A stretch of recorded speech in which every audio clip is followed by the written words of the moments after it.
Hey everybody, welcome to another episode of Banish Big Brother. I'm Zach Varnell, and I'm joined as always by Elizabeth Melton. Hello, everyone. And let's just get straight into our first story here. So, this one's not a fun one. We have Chetek Police Department installs flock cameras without the mayor's knowledge. And I think I'm pronouncing that right. I think every time something happens in the Washington, Oregon. Wait, no, this is Wisconsin, so I don't even Mhm. know what my excuse is. But if it's far away from me, I can't pronounce it. I've gotten good at all the like random Georgia pronunciations, like Houston or Tolliver, but nothing outside of the state.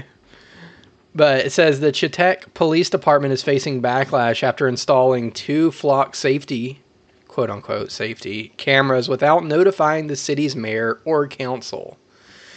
Mayor Jeff Martin said the police chief, Ron, let's see, how do you say that? Ambrosia. I'm going to say Ambrosatus. Okay. Is he Greek, I wonder? I don't know. Ambrosatus did not inform him or the city council before the cameras went up. Says he put them up without informing me or any of the council. He just went and did it. I'm like, or I'm sure that's what he was like. Oh, this will be great. That's a quote from the mayor. And then down here it says he has the right if he thinks, hey, this tool will help. He didn't have to come to me or the council to ask permission. It's part of his operating budget. So that's odd. I mean, I do feel like just because it's in the budget doesn't mean you can literally do whatever you want. I mean, if you have the Yeah, budget, you still can't open a torture black site or something. There are certain that's rights you have right. to respect. That's right. Well, I happened to see the video of this. He was at a city council meeting, basically throwing a temper tantrum about Mm. it, about how dare you question me. I shouldn't have to ask permission for this kind of thing. And then he goes off on all of the um, okay, well, fine. If you want me to take them out, that's fine. And just hope that when your kid is missing or your elderly parent is missing and I don't have the tools I need to find them, you just remember this. It's like, and I know we've said this before, but they act like they solved absolutely zero crime. There was no way to solve any crime before flock cameras. Mm-hmm. It is so absurd, and it doesn't speak well to them and their policing abilities that they can't do police work without violating people's rights. But it really reminded me of that city council person in Texas that threw the temper tantrum. It was seriously like a 2 or 3-year old Yeah. just throwing a temper tantrum because they couldn't get what they want. The guy who, yeah, the one in Texas, he was like, well, back in the day, the sheriff, if you entered town, he'd go and interview you, and everybody was watching you from their windows, so we didn't have any privacy. Therefore, having a camera network watching you all the time is completely fine and actually normal for this town. Yeah. Yeah. I don't, it's like, are these people like getting some sort of kickback? Is that why they're so upset about it? Are they just going to miss out on the steak dinners that Flock's taking them out on now? Or are they just so drunk on power and the power that gives them over people? I don't know their motivations, but it's very disturbing. Yeah. Let me pull this article up again because I thought some of the stuff in here that I didn't highlight, maybe I should have. It was interesting. So again, he makes the argument that like, well, everybody has cameras in their house now. You might have a doorbell camera or whatever. So he says everybody has outside cameras. I hate to say it, but it's the way of the world. And in my world of investigation, it's great. I have solved lots of crimes in this town because of people's Ring doorbells. So I did think it's funny that he specifically mentions Ring there, because I think they're the ones that will freely share your data with law enforcement or whoever. Right. But, Right. obviously the big difference here is you don't have to use Ring. You don't have to have a camera at all. If you choose to have a camera, you could go with something, somewhat more privacy oriented, like Oofy. Or, there's even things better than that. Like that, in a way, is a compromise, and you can go even more hardcore and just pure privacy where you're the only person that can access that camera footage, and, it's encrypted and all the good stuff that you would want. So, nobody ever seems to get that distinction of one of them involves choice of like, I chose to put that up in my house or in my front door. I didn't choose to be monitored as I drive down the street. Right. And Um, that's the same as the cell phone argument that people like to use. yep. Let's see. Maybe this wasn't the one. Okay, well, I guess this wasn't the one. He's not saying how great they are and how, like, he can't solve any crime without them yet. Or did I read that Well, somewhere? no, that was him in the video Oh, okay. because yeah, I found this story as a result of a video that I saw. And something else that he mentioned in the video when he throws his temper tantrum is something about doing a background check on half of the people that commented on Hmm. social media about it. And so not only is he a not a fan of the Fourth Amendment, he's not a fan of the First Amendment too. Yeah. And he's out there threatening to do background checks on people who publicly comment that they have a problem with flock cameras. I mean, that's the chilling effect again. It's like, didn't we see this a couple weeks ago when they were, doing background searches or doing something to journalists who were covering it? So it's like they want people thinking twice before they make a Facebook Yeah. comment or cover it in a local news story. And Yeah. There was a journalist, yeah, that we talked about that they were doing flock searches on them. yeah. Yeah. And it does seem like, okay, they could do a background search on me. They're probably not going to find anything. I'm basically a Boy Scout. I've never been in any trouble. But it's like you just don't want the eye of Sauron turned on you anyway. I don't want the scrutiny. And there is, like, was it Lennon who said, like, show me the man, I'll show you the crime? It's like Right. they can have, I don't think it was Lenin, but it was definitely, yeah, it was one of the Soviets that yeah. said that, right? So, but this is what I was asking about. Like, I thought I guess I was hearing you tell me that he's, talking about how you can't, live without these anymore, and they're the best crime fighting tool in the world. But it seems odd that he says here, I'm not in my office spying on people. I'm not. You want to come to my office tomorrow morning? I will show you the audit. There has been one request on Flock, and it was the one I gave the demonstration on. So to me, it almost sounds like the system is so new that he hasn't really gotten a chance to, use it very much yet. If he's saying there's literally been one search, or maybe Yeah, I'm misunderstanding. I don't know. and demonstration to who?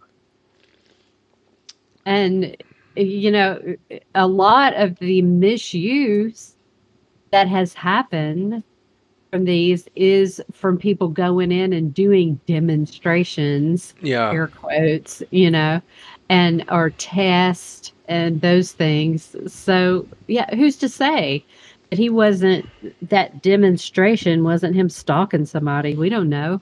yeah. Well, that's what they are excused for, like looking at the girls' gym or the Right? what was it? Is it ballet or is it It just was a gymnastics. Yeah, the gymnastics? girl. That's the word I'm looking for. Yeah, Yeah, it's like it was a sales call. It's like, who are you selling to? Jeffrey Epstein? That's so weird. Like, yeah. It's creepy. so. All right, so that is, the bad sheriff. But we have a tale of two sheriffs here. So here is a good one that I think we need to highlight. Um, Loudoun County Sheriff declines use of license plate readers and cites privacy concerns. So this is out of Tennessee.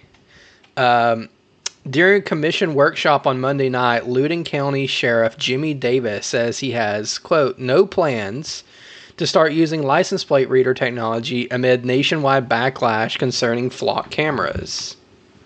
Let me get rid of this video. Okay. And he says, I just wish there was some common ground somewhere to be able to keep this tool and make everyone feel like their rights... Wait. And make everyone feel like their rights are being violated. I don't think that's what he said. I think maybe they meant aren't there, but... Yeah. Because we already feel that way. We already feel like our rights are being violated. But it says, but until that comes, I will work at the will of the people. So I like this guy, and I assume, he actually said the correct thing there, that rights aren't being violated. It'd be really weird if that was exactly what he said. But it says, Davis called the cameras the most technically advanced tool since DNA to solve crimes, but also said that the cost of freedom is too high to justify using them. So, I feel like that's somewhat fair. Like, I understand that cops like these tools. Maybe they are useful, although we have seen the FBI statistics of, total rate maybe is less than 1% of, total crimes being solved, or what, I forget the exact stat, but it's minuscule of actual crime solved versus the amount of people they're spying on. And it seems like, he sees that distinction where it's like, sure, it would be great if I could have these. He does have that sort of investigator sort of urge like the last guy did of like, it would be great. I'd solve so many crimes, even if that's not true. But, Right. It's not worth the expense of everybody feeling like they're being monitored. And it sounds like he understands the right to, privacy here in the Fourth Amendment. So, and that's also in Tennessee where Glenn Jacobs, the Knox County mayor, who is very anti-flock camera. And so he's getting a lot of attention, a lot of interviews, a lot of positive attention for his anti-flock stance. So, I don't know. Potentially that could influence others who enjoy getting positive press and positive recognition to show that they are in line with their constituents as well. Yeah, I think definitely, being around people who are doing the right thing and being brave and taking a stand helps other people to do it as well. But, looking at this, he's in Loudoun County, and I know Mayor Glenn Jacobs is the mayor of Knox County, so they are in separate counties. There's probably nothing Glenn Jacob could do to this guy. He could be the little tyrant next door, but he's not. So yeah, I think he's just creating a positive influence. Yeah, for sure. All right, so that is, bad sheriff, good sheriff there. And then you brought this to my attention too. The Institute for Justice, who's constantly doing great things, has done something else pretty cool, where they now have a database of ALPR abuse. Which, by the way, let me go back real quick, because again, we're always talking about this whole thing with calling it an automated license plate reader, and unfortunately we don't seem to have a better term for it yet. But let me see. I think it was this article where the person might need props. No, maybe it was a different one. I just remember reading in one of the articles where they didn't call it a license plate reader. They called it an AI camera that, like, they accurately described it basically. And I'm like, oh, finally some like pretty good local reporting of people who aren't just like regurgitating this is a license plate scanner, but they knew what it actually did. But maybe it's one of the other articles we haven't got to yet, or maybe I skipped over it. But anyway, so automated license plate reader, or AI camera abuse, basically, from IJ. And I was surprised scrolling down here to the map, just how many red dots are all over Georgia. Which maybe Yeah. that's not surprising because that's also where Flock is headquartered, but my goodness.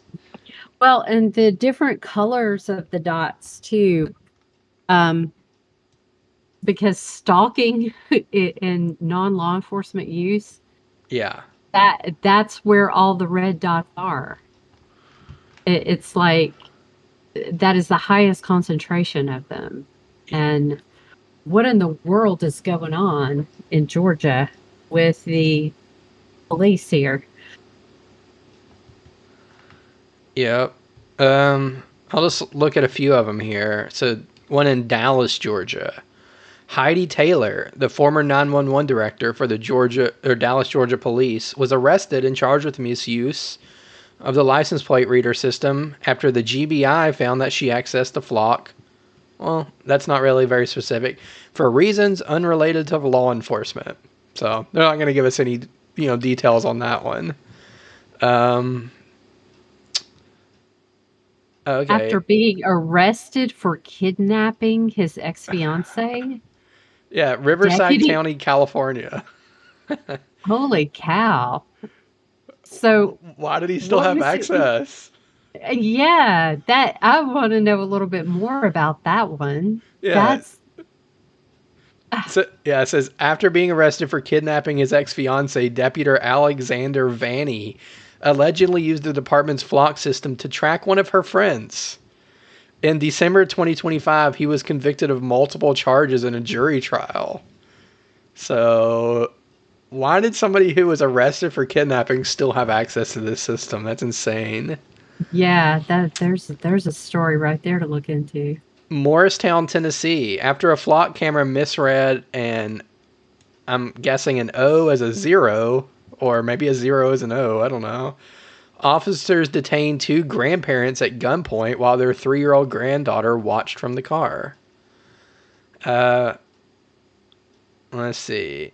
I mean, a lot of these are just like straight up, police chief stalk somebody, ex-girlfriend, ex-boyfriend, whatever. Or a But yeah, license plate error. yeah. But it is crazy, like the sheer number of them in Georgia. And, if you look at the actual flock map of where flock cameras are installed, there are a lot in Georgia, but there are also a lot in other states. So we Right. seem to have a disproportionate number of abuse here, or a disproportionate amount of abuse, I should say. Yeah.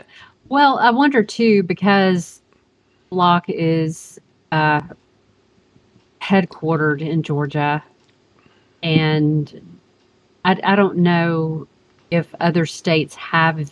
I know that other like big cities have them and things, but do they have them in every rural town and every county line the way that they do in Georgia? I don't know. So it could be that a greater concentration of cameras means necessarily a greater amount of abuse. Mm-hmm. Or there's just something about Georgia law enforcement that makes them more inclined to be stalkers. I don't know. Yeah. Or, maybe it's props to the GBI for actually going after these. Who knows? Yeah. But Yeah. or maybe they rolled out their audit tool in Georgia before anywhere else. I don't Yeah. know. There's a number of things it could be, I guess. All right. So, anything else on this, or just Well, I just think it's a really good resource, and I'm sure that they'll do an excellent job of adding to it as new things come in. yep?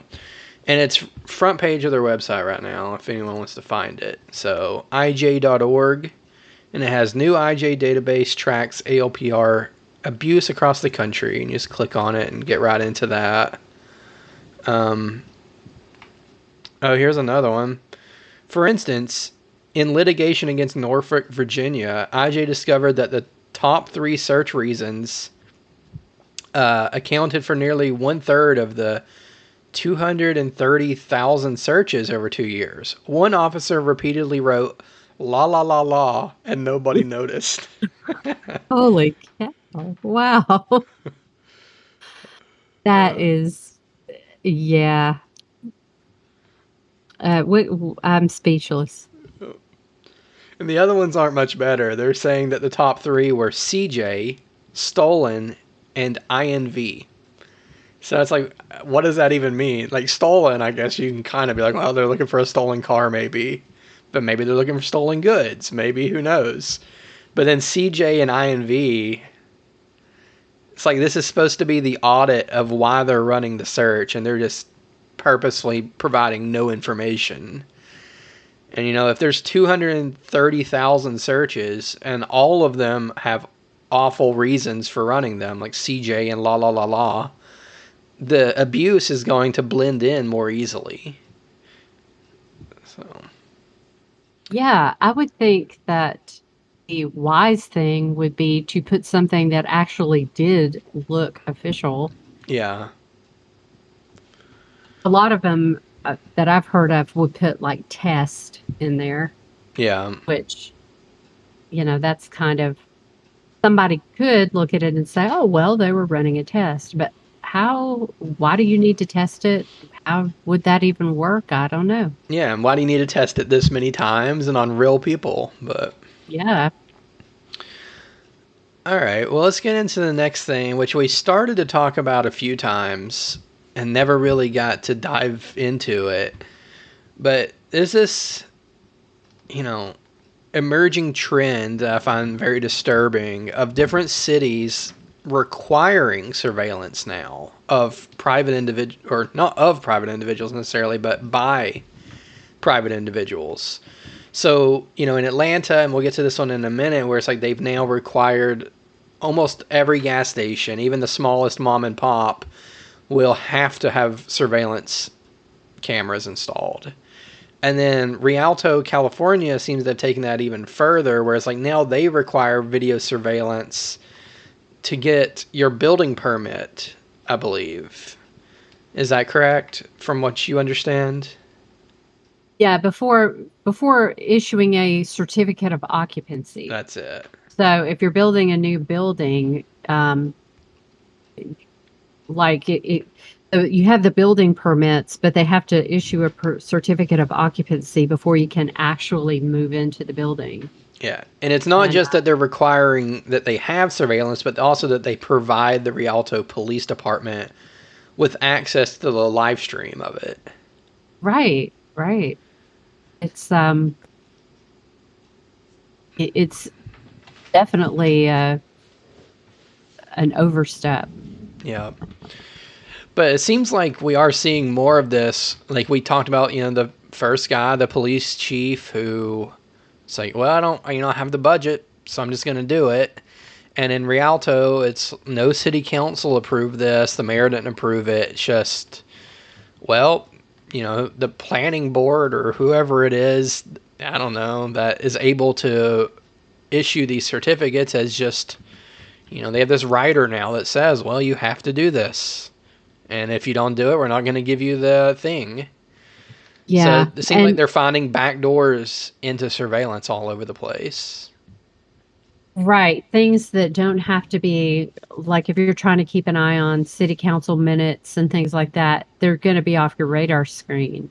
Mm-hmm. And that's the way that federal government works a lot, is there are a number of things that are essentially de facto laws, which are basically rules that government agencies put in place that no legislator ever voted on. And it's this is just a similar example of that. Yeah. So the one that we've been talking about here in Atlanta for a while, because this article is from 2023, which is, ancient now in modern times.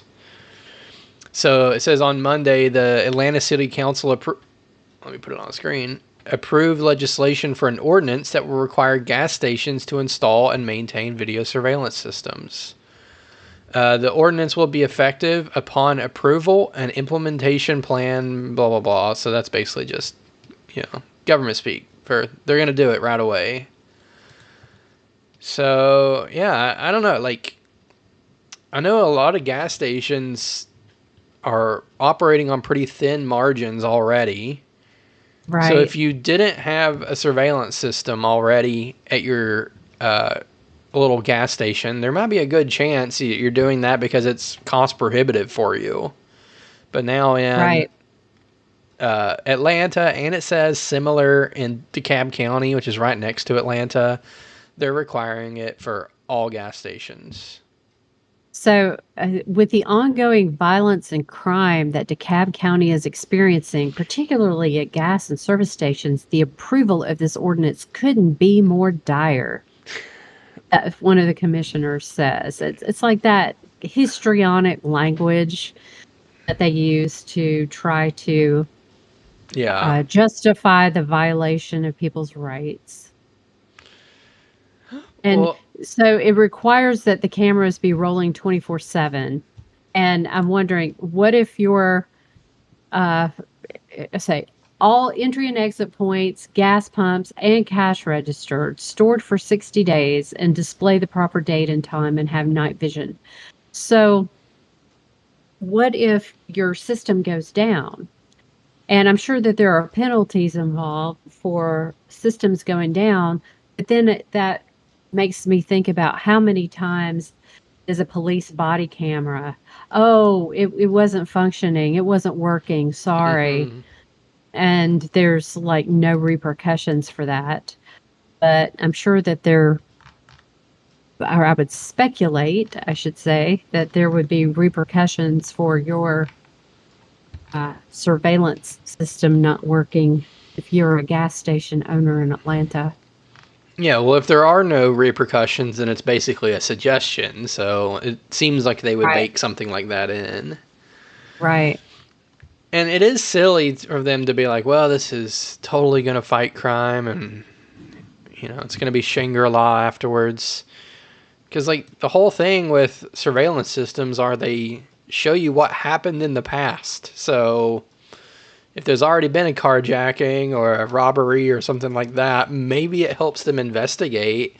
But I also think that most criminals who are doing this kind of assume they're going to be on camera and take precautions to hide their identity. So it's not to say that, getting the crime on camera would not be a good thing. Like, I think it would be good. You know, you want your, if you're going to be carjacked, you probably want it to be on camera and them to have that to investigate versus nothing. But they always oversell it, where they're like, well, this, we're having this problem, so we're passing this ordinance, and, you can guarantee problem solved after this. Right. And it doesn't, it only solves after the fact. Now, they would argue, I'm sure, that it's going to prevent people from wanting to commit crimes anymore because they're going to know that they're being watched. But as we've said before, one of the most violent places is inside a prison where they're being monitored 24/7. They can't even sleep or go to the bathroom without being monitored. But yet, I was just reading something today about them airlifting out some people, or maybe not airlifting, but emergency services were called. They were taking them out of the hospital because of a stabbing that happened. Mm-hmm. And yeah, that's in a prison. It is not going to stop crime. It is only going to help them after the fact, which it's great, like you say, that they can investigate after the fact, but they're violating the rights of all these innocent people by doing that. Yeah. What is it? The notorious jail that's here in Atlanta area, is it Henry County Jail? I I'm think not it's sure. I think it may be. And it's like they have an entire unit for people who have stabbed other people in jail. So it's like they already have, an even worse jail inside the jail for people who committed crimes in jail. So it's like, yeah, to think that Yeah. in public they're going to be able to stop crime based, completely or put such a huge dent in it by just watching people or having video recordings is kind of silly. And I mean, I guess, at the end of the day, maybe you would choose to go to a well lit gas station that has video cameras, so that if you're the victim of crime, it's more easy to investigate. But it just seems like that should be an individual choice. If you're the business owner and you want to install cameras, good for you. And if you don't, buyer beware when you're going there, that you may be in, like a camera blind spot and you get have a crime committed on you. There might not be much that can be done as far as investigation. I know that sounds weird, but I do think there's a lot to say for just, being able to run your business the way you want and make your choices without the government forcing them on you. And I think it's more important that we have freedom than we have complete safety. Yeah, and I think that most gas station owners probably do have surveillance. I would think that a gas station that doesn't have it would be among the minority, but they probably don't even have to dictate this. What's troubling is they're not only dictating that you have to have it, but that the police automatically have to have access to it. Yeah. So they could just go in there whenever they want and just take it and view it, and without a warrant. And that's not right. It's a complete violation. Yep. Well, I feel like we're running through all our stories really quickly today. Is there anything else that's just, been on your mind recently or that you want to talk about? Or I can't think of anything off the top of my head. Okay, well, this may be a shorter one for us. I know we kind of flew through those, and we've also been talking a lot about Flock recently. So this is kind of us just like picking up some of the stuff that we glazed over before and, didn't really get to talk about too much. But, I actually do have something pulled up that I can just ask you a few questions. But for one, I guess I'm curious about the Rialto thing and the Atlanta thing. I think the reason we highlight these is because maybe we see that becoming a bigger trend. Would you say that's correct? Like, you think that this is going to be something that's happening more often, where let's find sneaky ways to make surveillance mandatory? Yes. So it's just like there seem to be these things where you see it and then all of a sudden it's happening everywhere. What comes to mind is these police departments go out there and then they will do like a press conference and say, okay, full disclosure, this is what we're doing. We're allowing people with their own private security cameras to opt into our system so that we can share their camera. And so I saw that happening like in Cobb County, and then the next thing you know, everyone's doing it. So yeah, these things do seem to run and operate in trends like that. Of course, that article was from 2023.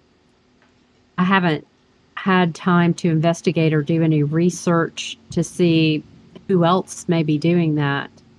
But this is the kind of thing that moves so quickly that you really do have to stay out in front of it. So everyone is so absorbed with flock cameras right now. What else is going on? What else are they doing? What are they rolling out that perhaps people aren't paying attention to? Yeah. Which that segues into some of the stuff I jotted down to ask you about, because I know like you did a documentary on smart cities called Smart Coming to a City Near You, and it's on the Gray Matter Project Substack. If you haven't checked that out, go check it out. And then also, Banish Big Brother was founded basically because of smart cities coming on our radar, not because of Flock. Although I think Flock fit in perfectly with our subject matter, and we've been talking about it a lot lately. But it seems to be one puzzle piece in the overall puzzle of smart cities. So I wanted to just name a few things, and you can tell me, is this already happening? Do you think it will be happening, or is this maybe like too far and we won't get to this point? So one is facial recognition in public.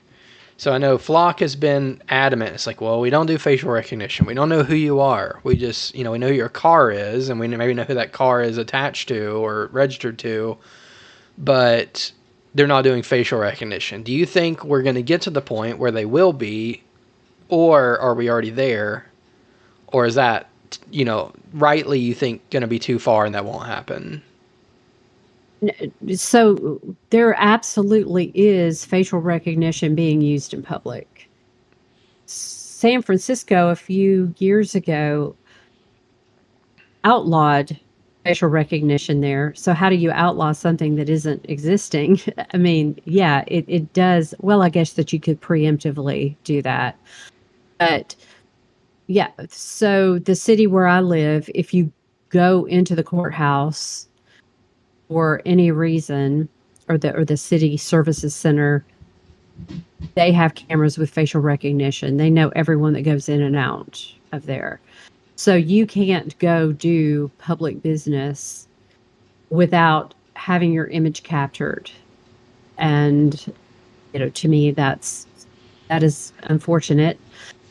But The TSA, yeah, I guess, now they're that I think about it too, is doing right. that. Yeah. Yeah, facial recognition is definitely currently in use, commonly in use. Yes. So, what do you think about voice recognition or voice print recognition? Do you think that will be a thing or already is? Same question there.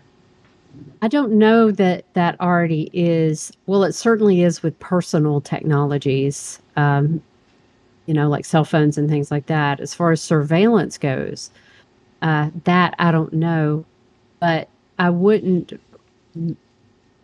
I wouldn't think that that's out of the realm of possibility.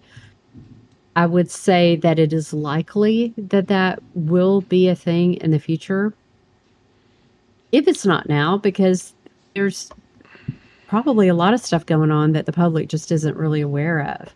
Yeah. But when you have the is Flot Raven, I believe, is the audio capture with them positioning those right next to people's houses and things like that. Yeah, it's certainly, and also uh, Derek Bros in his interview on my documentary mentioned ShotSpotter, and that there is a precedent of conversations from Spot Shotter being used in a court case. And so voice print recognition is just one more step Yeah. beyond that. And I think I did read, I don't know if this counts quite as in public, but public company anyway, that people were discovering that Walmart was recording you and analyzing your voice every time you called into Walmart. And I think I've heard of other companies using it for maybe a security measure. Like if you call in to some tech company to, try to reset your password or change something on your account and it doesn't sound like you, the system will flag it and be like, oh, whoa, that might not be the right person.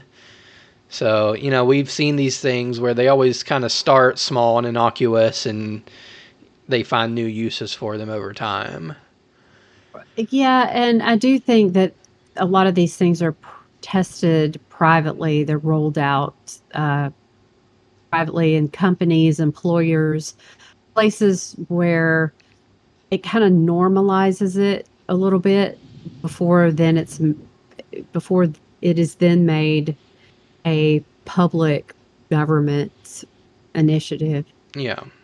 like flock cameras being in Home Depot and Lowe's and stuff, which maybe not everyone was aware of. But then when they rolled out onto, the streets, people make the argument. It's like, well, they've been in HOAs and at Lowe's forever. But, Well, also like the robots, security robots, robot dogs, things like that. And we've talked before about the brain transparency where they record brain waves, and they're talking about doing that with truck drivers, with school children, with if you work remotely from home, like on a computer, so that your employer can see that you're paying attention at all times. Um, yeah, so private uses like that before government uses, but there's already been speculation with that in other countries that it will be used to tell if people are lying, a sort of lie detector type functionality. yeah. So moving on from that one, do you think that there will be emotion recognition or affect recognition? Like, and I think that kind of ties into like almost automated suspicion, where it's like, well, that guy looked like he was angry and about to commit a crime, so we called the drone out to triage that. Like, do you see anything like that Yes. already happening or on the horizon? Yes. Yes. So that is covered in that is also covered in the documentary. There was an article that is referenced in there where the article says the facial recognition technology that tells if you're happy or a threat, Mm-hmm. which basically is saying if you're not happy, you're a threat. And the article, I believe it was an article that I interviewed for the Epic Times. Uh, they're talking about some of the things that they're rolling out in the UK, and that is one of the things that they're rolling out is emotion detection there. So just imagine you're at the airport and your girlfriend just broke up with you, or your dog just died, or maybe you're on your way to a funeral and you're upset.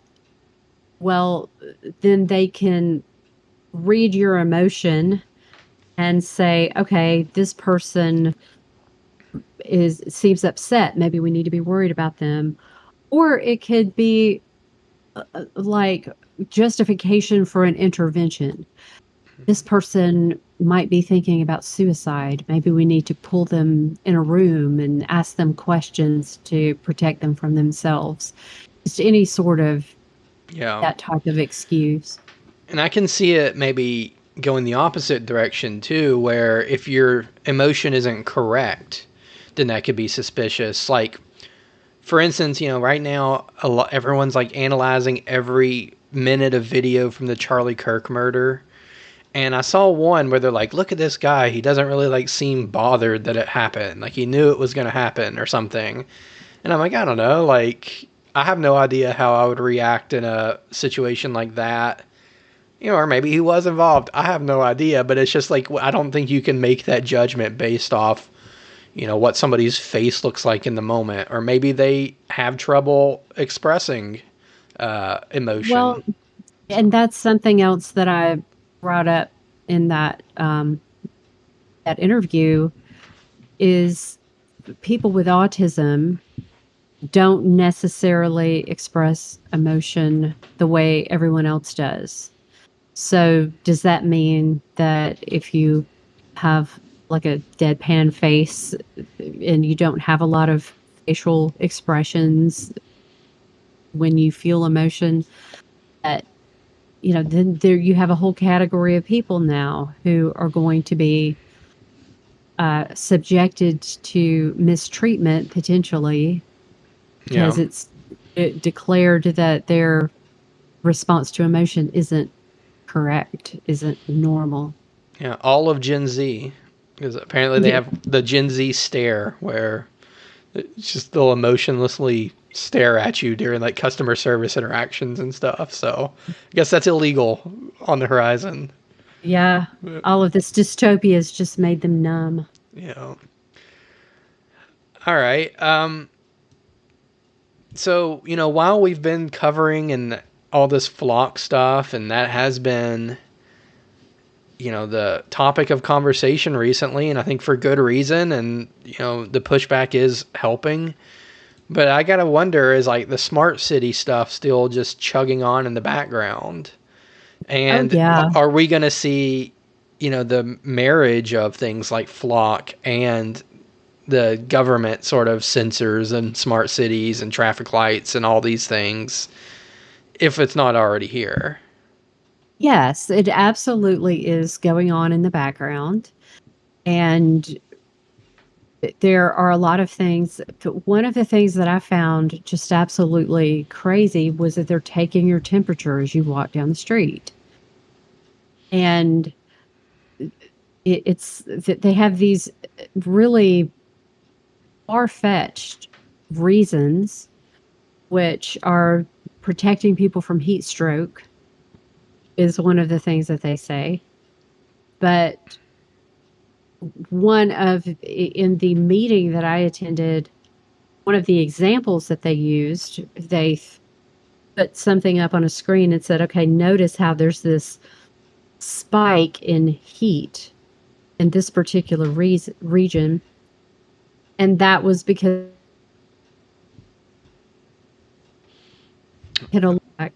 We lost you for a second. You said it was because what? because there was a protest going on. Yeah. So there's a lot So of people gathered.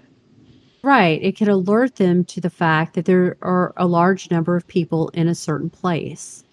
And, let's send out the police and see why there's so many people here in this area.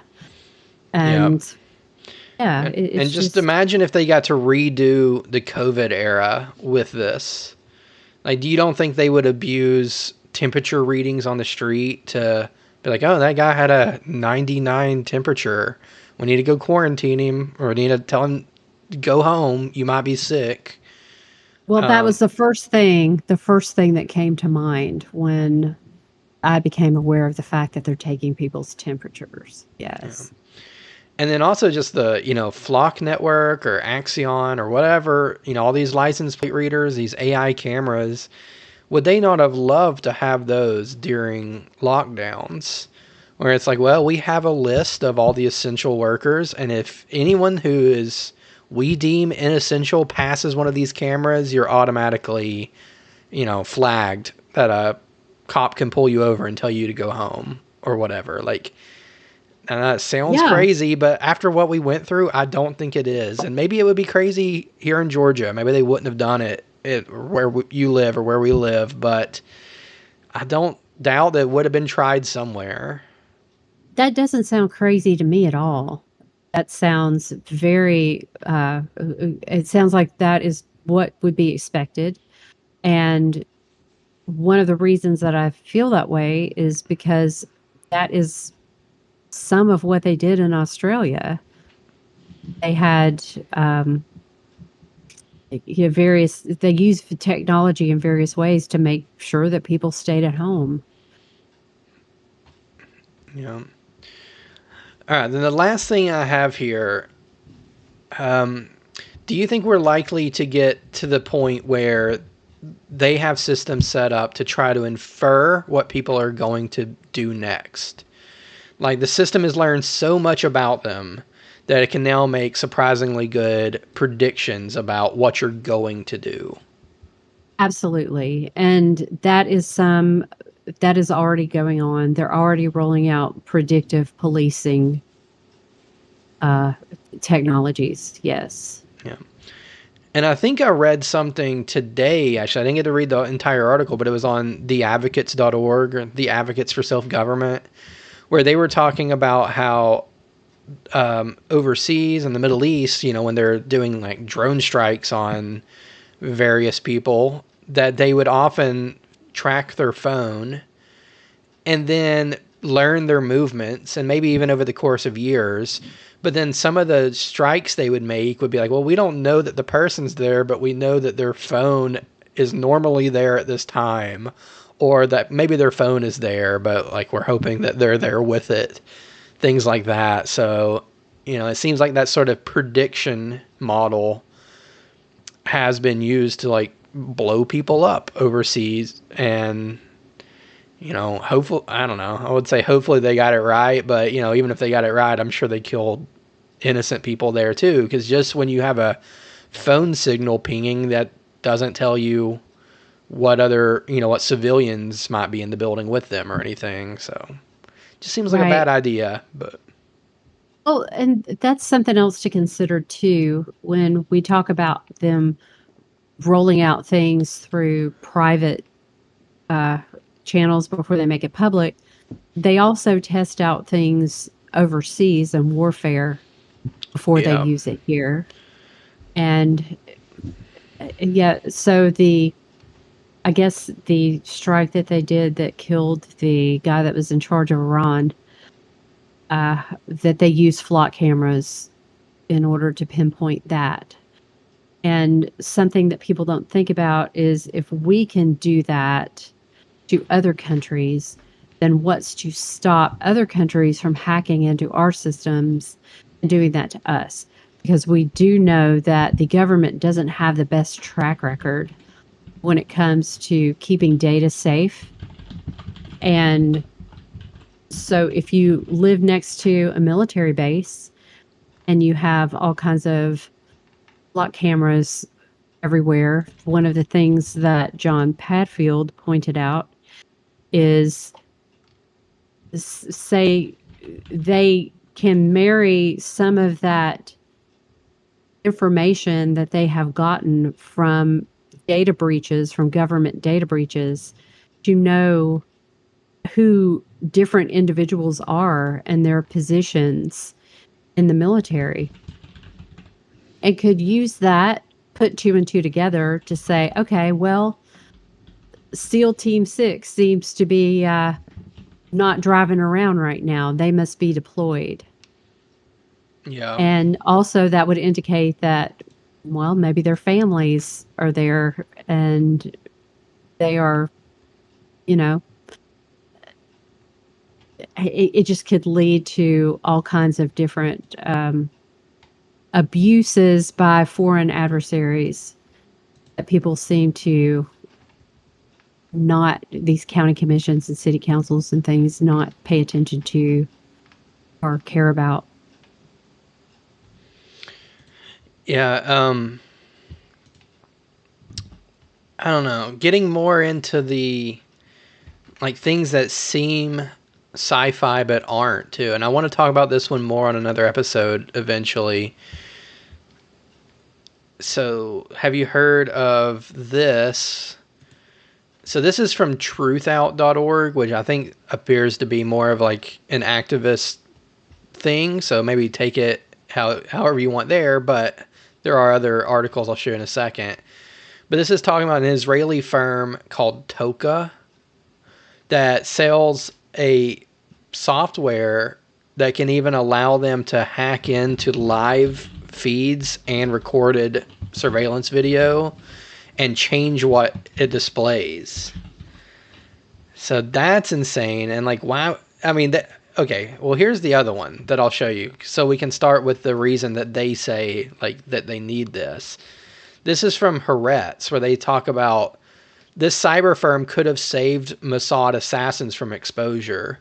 Where they talk about here, they were in another country. These assassins went after some really bad guy who needed to be killed, but unfortunately they were caught on camera and put in danger, so that they had now needed Toka that could hack into camera feeds and change it, like erase people from it, for instance, so that these people could have gotten away cleanly. And like this article is defending that it exists and that's why it needs to exist.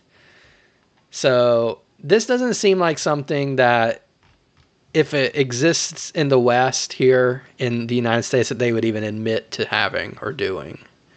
But I think we can kind of Right. see clearly that they're admitting that this exists, they have it, and then they can do it. Well, I think that it's uh, not outside of the, well, let's just say it's not far fetched. We kind of know that AI is going to be used in a way where we're moving into a place where we're not going to know what's real and what's not real. And for them to do that, yeah, that's not at all surprising, which kind of makes all of this surveillance a moot point, isn't it? If you can Mm-hmm. just go in and hack the surveillance and make something seem real that never really happened, then what's the point of the surveillance? Well, because only the people in charge are going to have that ability to do that.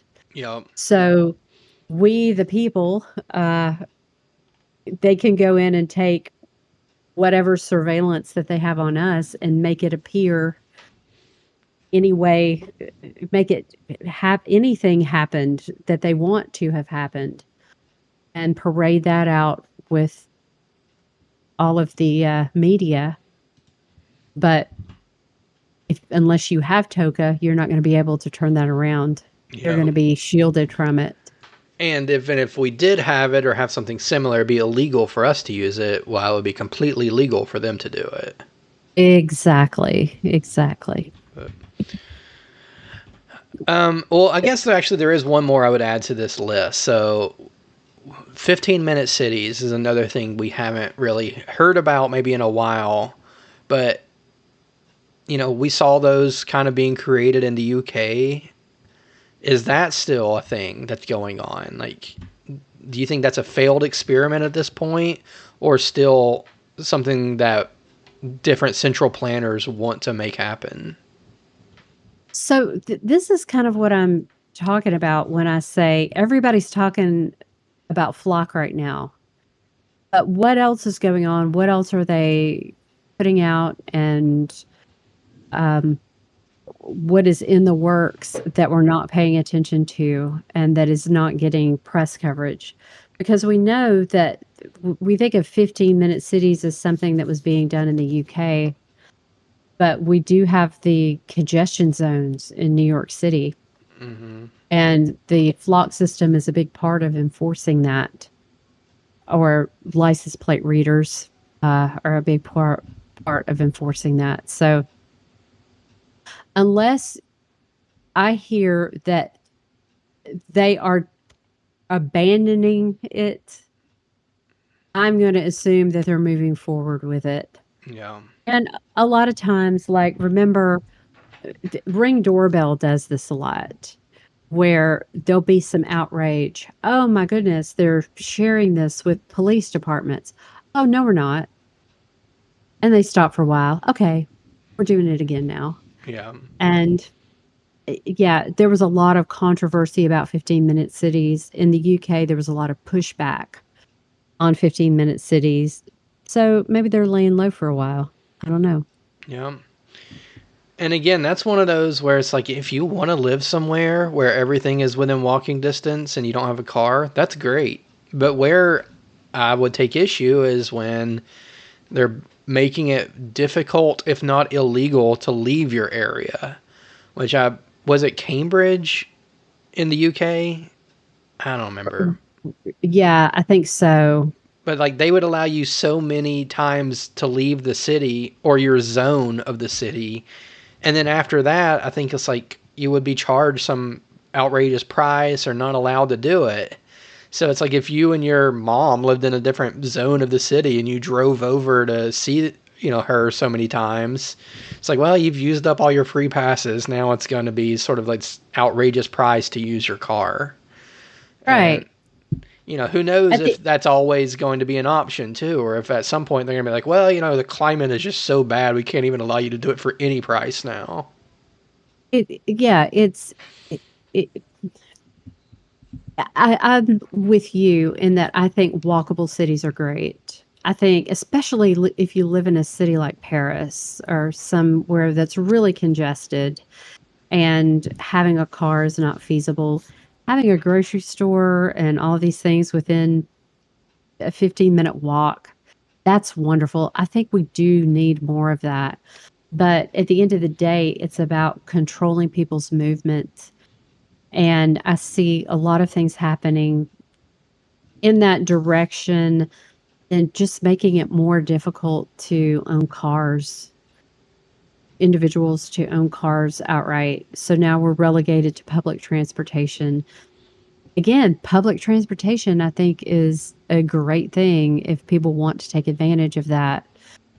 But when they make it to where everyone has to use public transportation because only the wealthiest of the wealthy can have cars now, then there's your surveillance again, Yeah. because there's surveillance on buses and trains and And you're yeah. always one strike away from there not being public transportation. So, maybe public transportation's great and it gets you everything you need until one day the union goes on strike and you can't get on the bus anymore. You can't get on the train. Or So, that they decide that there's a lockdown for some yeah, reason. that too. So it's like, even if you are a complete public transportation person, that's what you want to do. I'm all for individual choice and people can do that, but I appreciate having backups where it's like, well, even if this is my primary mode of transportation, maybe I would like to have access to a car and know that I could, get out of the city or something like that. But it seems like even that, in some aspects and some people's minds, is too far. It's like, no, you shouldn't have that choice. You shouldn't be able to have the car at all if you're in this walkable 15-minute city. Well, it's dangerous whenever you have centralized control over any aspect of life. And having centralized control over people's movements is not a good thing. It can be abused. And so, yeah, I'm not in favor of that. All right, well, that's really all the notes I had jotted down there. So I think that's just something to keep in mind, while we're rightfully distracted about good things that should be getting our attention, they're still making moves in the background, I think. And smart city plans are moving forward, and creepier things are always on the horizon. So, unfortunately, even if we have total victory over flock cameras, I think there's going to be more to do. And, that's kind of the And point of Banish Big Brother. and I should point out too that everything smart in a city is not bad. They have sensors that can detect that there's flooding going on and things like that. Mm-hmm. And so there's perfectly legitimate reasons to have some sort of technologies like that. But we just have to be very careful, and particularly the ones that involve surveillance of people, like smart street lights that are motion detected, so the light only comes on when there are people present. That's one thing. Smart street lights that have cameras in them that capture the video of every single person that walks by, particularly if there's facial recognition component to that. And when you can't even walk around your neighborhood without being captured on a camera, I have a problem with that. I don't have a problem with turning the lights on, you know, and off if there's no one there, the motion detective detection aspect of it. But yeah, we have to pay attention to what's Yeah. going on. We have to read documents, we have to do open records requests, we have to go to meetings, and particularly the people that we entrust with votes to run cities and county commissions. You don't need to be taking just the word of the representative that sells you these things, or the person that works in the tech department, or the police, or law enforcement. You need to be an advocate for the citizens. You need to be researching. You need to be talking to privacy advocates too. You need to see the other side and make sure you have a duty and a responsibility to do that. It's not optional to do that, to make sure that your people are protected from this. Yeah. And, I like your point about, it's like, we're not against all smart technology or all cameras or anything like that, but it's like, unfortunately, we didn't get to name a lot of these things. So When you say you're against smart cities, often that can sound like, oh, you're just against like making life more convenient and you're against automation. It's like, no, I like those things, but maybe I would have called it a surveillance city, and I'm against that. Or, like we talk about with the automated license plate readers all the time. It's like, that's not what it is. It's an AI dragnet. And unfortunately, it's already out there that we use the term ALPR and use smart city, and we didn't get to name them from the beginning and say, we're against the AI dragnet across your city and we're against the surveillance apparatus. But, yeah, so let me remind people that if they want to go back and watch your documentary, Smart Coming to a City Near You, that's on thegraymatterproject.substack.com, and that's Gray, Gray. And you can see the full thing, I believe, for free now, right? It is for free, though paid subscribers are certainly appreciated. That helps us to make other documentaries, and we have several that we are working on. So, yeah, paid subscriptions are certainly welcome. And also, in addition, so we have the full documentary, which is about an hour and a half, and then we have it in episodes. And we also have the individual interviews in full, because there were so many really good things that the people that we interviewed had to say that we didn't have time for in the documentary. And we wanted everybody to get full access to all of that information. Yeah. And even just scrolling through this, it's reminding me like things I should have asked you about just now. So like social credit scores, and yeah, we'll have to have more discussions like that on a future episode.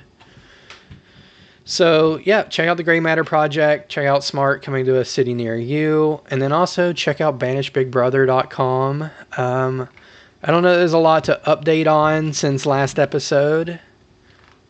I don't know why it's so huge. Whatever. Most people probably aren't watching anyway, but yeah, go check it out. All the other podcast episodes, some articles, information on starting a chapter or getting in touch with us. You can also go to banishbigbrother.com/subscribe if you're watching this on any video platform like YouTube or even Rumble. We do have just a regular podcast feed that can't really be censored. So, we have had issues with YouTube in the past, and Rumble seems to be fine, but you never know what the future holds. So I think if you want the best way to be able to get our content, it would be subscribe through your podcast app, like, something like Podcast Addict, or what's another one? That's the one I use, or Fountain.fm.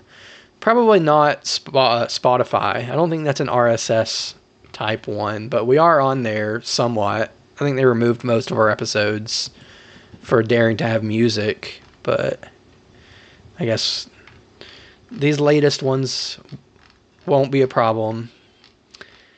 And then I guess the last thing too, if you enjoy what we're putting out and what we do, and you want to donate, you can do that at banishbigbrother.com/donate. Even, a little bit helps and goes a long way. We're very frugal and are running a tight ship and do a lot with a little. So we would like to be able to do a lot more with a little more.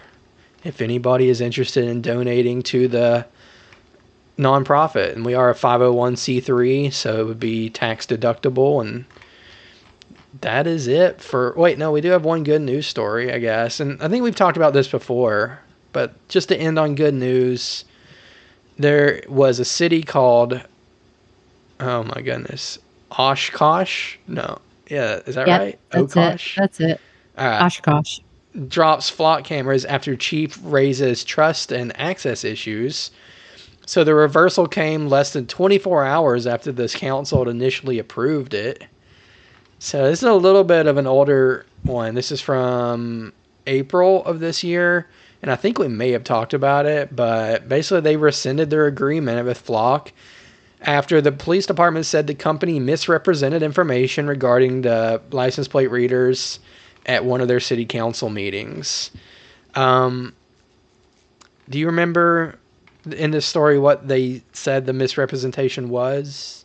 So one city council person asked the flock rep, can you create a heat map with this that shows basically everywhere that an individual is gone? And they said, no, you cannot do that.